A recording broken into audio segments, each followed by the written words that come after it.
ఈస్టిక్ అనాలి. ఏమనాలి? ఈస్టిక్ అనాలి. ఈతో పదాలు ఈస్టిక్. He was an Buddhist. He was an ancient one. సరే,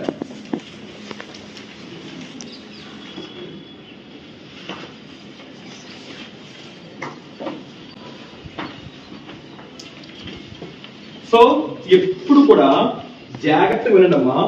నౌన్ మోడిఫైర్స్ లో ఎప్పుడు కూడా నౌన్ ఉంటుంది. ఇది నౌన్ కనిపెట్టాలి. నౌన్ ఎలా కనిపెట్టాలంటే టెక్నిక్ ఇచ్చాను చూడండి. నౌన్ మోడిఫైర్స్ లో మనం 4 కనిపెట్టాలి. ఒకటి యాడ్వర్బ్, ఒకటి యాడ్జెక్టివ్, ఒకటి కాంపౌండ్ వర్డ్స్. కాంపౌండ్ వర్డ్స్ అంటే ఏవైనా టూ వర్డ్స్ అంటే బటర్ మిల్క్, ఈ రెండు కలిపి వర్డ్ అవుతుంది. బటర్ వేరే వర్డ్, మిల్క్ వేరే వర్డ్. ఈ butter milk football, basket ball ఇలాంటి ఉంటాయి కదా, దాన్ని ఏమంటారు? కాంపౌండ్ వర్డ్స్ అంటారు. ఈ కాంపౌండ్ వర్డ్స్ ఈ మూడితోనే నౌన్ మోడిఫై చేయాలి. నౌన్ మోడిఫై అవ్వాలంటే నీకు కంపల్సరీ ఈ మూడు కంపల్సరీ ఉండాలి. ఈ మూడు లేకపోయినా ఒకటి ఉన్నా చాలు. ఈ మూడు ఉన్నా పర్లేదు, ఈ మూడు లేకపోయినా ఒకటి ఉన్నా చాలు. యాడ్జెక్టివ్ ఉన్నా చాలు. ఒకవేళ యాడ్జెక్టివ్ లేకపోతే యాడ్వర్బ్ ఉన్నా చాలు. యాడ్వర్బ్ లేకపోతే కాంపౌండ్ వర్డ్స్ ఉన్నా చాలు. కంపల్సరీ మూడిట్లో ఏదో ఒకటి ఉండాలి 100%. దాన్నే నౌన్ మోడిఫై అవుతుంది. ఇప్పుడు ఈ సెంటెన్స్ లో నౌన్ ఏంటి? ఆల్రెడీ చెప్పాను. నౌన్ ఎలా ఐడెంటిఫై చేయాలి? Board and with IC. మన నౌన్ ఏంటి? ఈస్టిక్. ఇది నౌన్ ఏంటి? ఈస్టిక్. ఇప్పుడు నౌన్ ఐడెంటిఫై అయిపోయింది. క్లియర్ మా? సో తర్వాత యాడ్వర్బ్ ఐడెంటిఫై చేయాలి. ఏంటి ఐడెంటిఫై చేయాలి? యాడ్వర్బ్. చూడండి, ఈ ట్రిక్ వింటే అన్ని మోడిఫైర్స్ మీరు చేసేస్తారు. ఇంకా ఇందాక మనం యూజ్ టు ఎలా చెప్పాను, సేమ్ అదే ట్రిక్. జాగ్రత్తగా వినండి. అర్థం చేసుకోవడం కష్టం, కానీ ఒక్కసారి మీకు అర్థమైందా? అన్ని మోడిఫైర్లు మీరు చేస్తారు. మరి చూడండి, ఇప్పుడు నెక్స్ట్ నౌన్ ఐడెంటిఫై అయిపోయింది. నెక్స్ట్ ఏంటి? యాడ్వర్బ్. యాడ్వర్బ్ ఐడెంటిఫై అవ్వాలంటే ఎల్వై ఉందా? ఎల్వై లేదు, వదిలేదు. అంటే యాడ్వర్బ్ లేదు. యాడ్వర్బ్ అంటాడు ఇవ్వలేదు, మీరు కూడా వదిలేస్తారు. తర్వాత ఏంటి? యాడ్జెక్టివ్. యాడ్జెక్టివ్ ఓఎస్ అనే కాదు. సపోజ్ బోధిధర్మ ఫస్ట్, తర్వాత బుద్ధిస్ట్. సో తర్వాత యాన్షియంట్. ఈ యాన్షియంట్ అనేది ఏంటి? యాడ్జెక్టివ్. ఈ యాన్షియంట్ అనేది ఏంటి? యాడ్జెక్టివ్. పురాతన సంబంధించింది. అంటే యాడ్జెక్టివ్ అంటే ఏంటి? ఏదైనా తెలపడం, ఏదైనా ఒక దానికోసం తెలిపేదాన్ని ఏమంటారు? యాడ్జెక్టివ్. ఇది ఎలాంటిది? ఇది లావుగా ఉంది, యాడ్జెక్టివ్. ఇది సన్నంగా ఉంది, యాడ్జెక్టివ్. ఇది పాతది, యాడ్జెక్టివ్. మరి యాన్షియంట్ వన్ అంటే ఇది పూర్వకాలంది, యాడ్జెక్టివ్. సో అలా విధంగా యాడ్జెక్టివ్ ఐడెంటిఫై చేస్తారు. ఓకేనమ్మా? మోస్ట్ ప్రాబబ్లీ ఓఎస్ ఇస్తాడు. ఓఎస్ ఇవ్వకపోతే అర్థం చేసుకోండి, యాడ్జెక్టివ్ ఎలా ఐడెంటిఫై చేయరు. యాడ్జెక్టివ్ ఐడెంటిఫై అవ్వాలంటే ఎలా ఉన్నది అని వర్ణించేది యాడ్జెక్టివ్. అది ఎలా ఉంది? పూర్వకాలం, యాన్షియంట్ వన్. కాబట్టి ఇదే కదా యాడ్జెక్టివ్ అవుతుంది.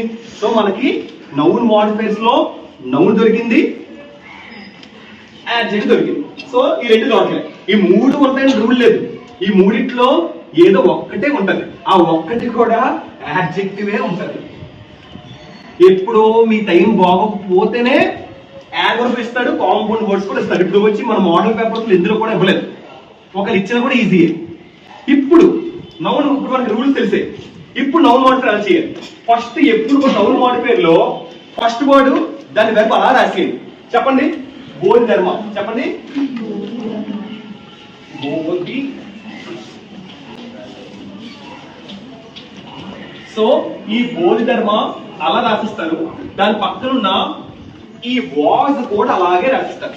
దాని పక్కన హెల్పింగ్ వర్బ్ కూడా అలాగే రాసింది. చెప్తాడు రండి. దాని పక్కన వర్బ్ అలాగే రాసిస్తారు. ఇప్పుడు మనకి నౌన్ దొరికిందా? ఆ నౌన్ ఎక్కడ రాస్తారు? కొద్దిగా ప్లేస్ ఇచ్చి, కొంచెం ప్లేస్ ఇచ్చి, లాస్ట్ లో నౌన్ రాయండి. పెన్సిల్ తో రాయండి. ఫస్ట్ దేంతో రాస్తారు? పెన్సిల్ తో రాయండి. లాస్ట్ లో నౌన్ రాయండి. నౌన్ ఏంటి? ఈస్టిక్. ఈ నౌన్ లాస్ట్ రాస్తారు కదా. ఇప్పుడు మనం ఫస్ట్ వర్డ్, ఫస్ట్ సబ్జెక్ట్, దాని వర్బ్ అలా రాస్తాం.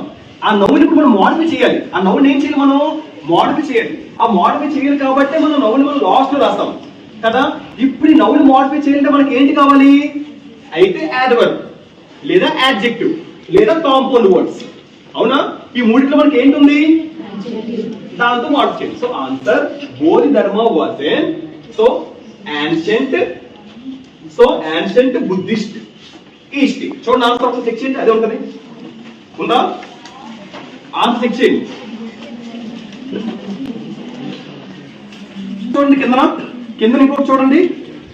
క్వశ్చన్ చూసారు అక్కడ, ఐ బాట్ ఎ నెక్లెస్.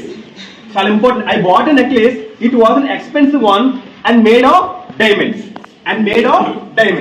మళ్ళీ సేమ్ టెక్నిక్. ఆ క్వశ్చన్ చూసారా? క్వశ్చన్ రాయండి, నేను ఆన్సర్ రాసేస్తాను డైరెక్ట్ గా. క్వశ్చన్ చూడండి, ఫస్ట్ ఏది రాస్తారు? ఐ బాట్ అలా రాసేస్తారు. అందులో ఇంకొక ట్రిక్ ఏంటి తెలుసా? నౌన్ ఒక్కొక్కసారి ఐసి రాకపోతే నౌన్ ఎప్పుడు కూడా ఎక్కడ ఉంటుంది తెలుసా? సబ్జెక్ట్ వర్బ్ తర్వాత నౌన్. అక్కడ సబ్జెక్ట్ వర్బ్ తర్వాత ఏముంది? నక్లెస్. ఆ నక్లెస్ నౌన్. మీకు అర్థమైందా? ఒక్కొక్కసారి మనకి ఐసీతో ఉంటే నౌన్ అంటే, మరి ఐసీతో ఇవ్వకపోతే మీరు ఏం చేస్తారు? అప్పుడు నౌన్ ఎలా ఐడెంటిఫై చేయాలి? నౌన్ ఎప్పుడు కూడా సబ్జెక్ట్ పక్కన వెర్బ్ ఉండి ఆ వెర్బ్ పక్కన ఉన్న ప్రతిదీ నౌనే. సో ఆ నెక్లెస్ అనేది ఇక్కడ నౌన్. ఇప్పుడు నెక్లెస్ వెంటనే రాసిస్తారా? రాయకూడదు. కొంచెం గ్యాప్ ఇచ్చి పెన్సిల్ తో రాయండి. సో కొంచెం గ్యాప్ ఇచ్చి ఇక్కడ నెక్లెస్ రాస్తారు. తర్వాత మీరు పెన్సిల్ తో రబ్ చేసి పెన్ తో అటాచ్ చేసేస్తారు. సో ఐ బాట్ నెక్లెస్ అని రాస్తారు. రాసింది ఇప్పుడు చూడండి, ఇప్పుడు మనం నెక్లెస్ రాస్తాం. ఐ బాట్ నెక్లెస్ రాసాం కదా. ఇప్పుడు నెక్లెస్ రాసాం, దీన్ని ఇప్పుడు మోడిఫై చేయాలి. దీన్ని మోడిఫై చేయాలంటే మనకి ఏంటి ఉండాలి? అయితే యాడ్వర్బ్ లేదా యాడ్జెక్టివ్ లేదా కాంపౌండ్ వర్డ్స్. అందులో ఏంటంటే మనకి చూడండి, ఒకటి ఎక్స్పెన్సివ్ యాడ్జెక్టివ్ ఉంది. ఏంటమ్మా? ఎక్స్పెన్సివ్ యాడ్జెక్టివ్ ఉంది. సో డైమండ్స్ కూడా. సో డైమండ్స్ ఏంటి ఇక్కడ? సో డైమండ్స్ అంటే ఇక్కడ నౌన్ కింద వెళ్తుంది. సో ఆన్సర్ ఇప్పుడు ఎలా రాస్తారు? దీన్ని ఫస్ట్ యాడ్జెక్టివ్ పెట్టాలి. I bought a expensive so diamond necklace. అంతే answer. I bought a expensive diamond. ఇంకా మేడప్ రాయవసరలే. మేడప్ ఎందుకు రాయకూడదు తెలుసా? ఎప్పుడు కూడా నౌన్ మోడిఫైయర్స్ ని ప్రిసైజ్ చేసి రాయాలి.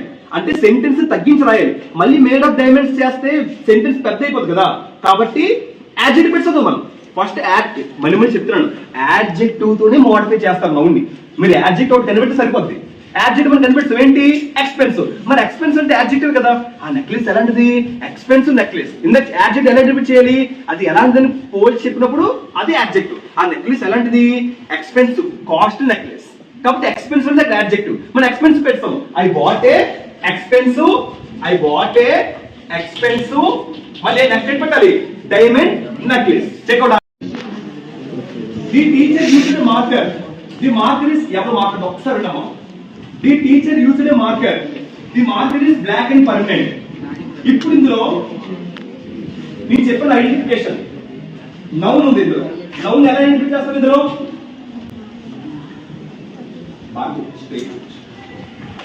ఎందుకు మార్కర్ నౌను? నేను చెప్పాను కదా, మార్కర్ ఎందుకు నౌన్ అంటే సబ్జెక్ట్ పక్కన వెర్బ్ పక్కన ఉన్నది అంతా కూడా నౌనే. సబ్జెక్ట్ పక్కన వెర్బ్ పక్కన ఉన్నది ఏంటి? నౌన్. అందరూ మార్కర్ అని నౌన్. మీరు ఏం చేస్తారు? ఇప్పుడు మార్కర్ తీసుకెళ్లి లాస్ట్ రాస్తారు. రాయండి, పెట్టరా? ఆ మార్కర్ తీసుకెళ్లి లాస్ట్ రాయి, నీట్ చేస్తారు. ఆ మార్కర్ లాస్ట్ పెడతారు. ఇప్పుడు ది టీచర్ యూజ్డ్ అదే అటాచ్ చేసేది. టీచర్ యూజ్డ్ అలాగే రాసేది. ఎందుకంటే టీచర్ యూజ్డ్ మార్చకూడదు. ఫస్ట్ లో సబ్జెక్ట్ దాని వెర్బ్ మార్చడం మనకు లేదు. టీచర్ యూజ్డ్ అలాగే రాసిస్తారు. ఆ మార్కర్ తీసుకెళ్లి లాస్ట్ రాస్తారు. ఇప్పుడు ఈ మార్కర్ మనం మోడిఫై చేయాలి. దాన్ని నౌన్ మోడిఫైస్. ఈ మార్కర్ మోడిఫై చేయాలంటే ఏంటి మనకు కావాలి? యాడ్జెక్టివ్ కావాలి. అందులో యాడ్జెక్టివ్ ఏంటి? చెప్పాలి మీరే. Excellent. Black and permanent marker. So the teacher used a black and permanent marker. అయిపోయింది. ఓకేనా? నెక్స్ట్ ఇంకోటి చూడండి. He bought a shirt. The shirt is white and cotton. మళ్ళీ చెప్పాలి మీరే. Excellent. He bought a white and cotton shirt. అయిపోయింది. Next ఇంకోటి మీరే చెప్పాలి. ఆన్సర్ ఫిఫ్త్ వన్ లో ఏంటమ్మా? 6 చేసేద్దాం. కేవలం సింపుల్ గా మన ఇంగ్లీష్ కోర్స్ చేసొచ్చు, కష్టమైతే కాదు. నీ క్వశ్చన్ చెప్తాను. Wait. I bought a boat. It is a big one. It is a motor boat. Tell the answer. I bought a big motor boat. Excellent. I bought a big motor boat. A speech. It was an inspiring speech. It was a long speech. Somebody. He made a long inspiring speech. Okay na? Noun mark కి ఏం doubts ఉన్నాయా? మనకి ఒక paper చేద్దాం. ఎందుకంటే మంచిది. 6th paper తీయండి ఒకసారి. 6th పేపర్ తీయనమా? He made a short speech. This speech was interesting. Last time it's in public document. He made a He made a she wore a sari. It is a Kanchipuram sari. It is blue in color. ఇది చెప్పండి. అమ్మా చూడమ్మా ఎప్పుడు car ముందు పెట్టాలి. కాంచీపురం అదే చెప్పానా? First colour తర్వాతే పెట్టాలి. సో బ్లూ కాంచీపురం సారీ చిన్న చిన్న మిస్టేక్స్ ఇవన్నీ చేసేస్తాను. క్లియరా? నౌన్ మోడల్స్ అందరికి అర్థమైందా? ఇంకేమైనా డౌట్స్ ఉన్నాయా? సో యూస్ టు వుడ్ కి ట్రిక్ చెప్పాను. యాక్షన్ కి స్టేట్ కి ఏది పెట్టాలి? ఎక్సలెంట్. ఓన్లీ యాక్షన్ కి మరి స్టేట్ వుడ్ దేనికి పెట్టకూడదు? మరి బిలీవ్ అంటే ఏంటి? ఎక్సలెంట్. కొద్దిగా గట్టిగా చెప్పండి. సో ఆ రెండు రోమన్స్ ఎడిటింగ్ ప్యాస్ కొన్ని ట్రిక్స్ చెప్పాను. నెక్స్ట్ ఏం తెలుసా? యాక్టివ్ వాయిస్, ప్యాసివ్ వాయిస్ చాలా ఇంపార్టెంట్.